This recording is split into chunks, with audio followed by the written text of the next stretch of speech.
when they get into the final third, Jayden Bogle, especially on this side, linking up with Dan James, these runs from Jayden Bogle, and it's a signature move sort of on the left as well with Goodmanson, who's a brand new sign, who's looked really sharp so far.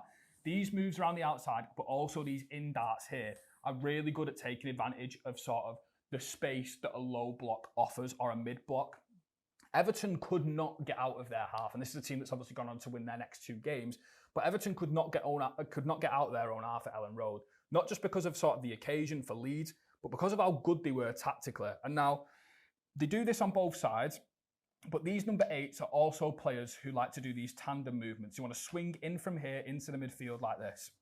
They've got Sean Longstaff, Anton Stack, who they've signed, who's one of the better purchases for me from the promoted teams. I think he's going to be a really good addition to the Premier League. Very physical, very durable, very robust in sort of his movements. But Ethan Ampadu is sort of the player who's been playing these deeper midfield roles.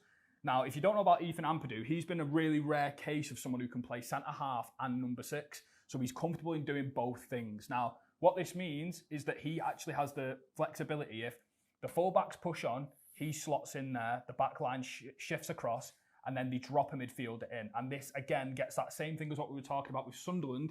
It gets that same thing here where you've got 3 bodies taking advantage of somewhat of a low and sort of underloaded side for an opposition team. So I think Leeds are going to be a really interesting one, just simply for the fact that I think they've actually spent, or they have spent, the lowest of the promoted teams to come up. Now, in the Championship last season, they were probably one of the best teams, one of the best teams I've seen in the last few seasons in the Championship, just outright. I think the quality they have in the squad is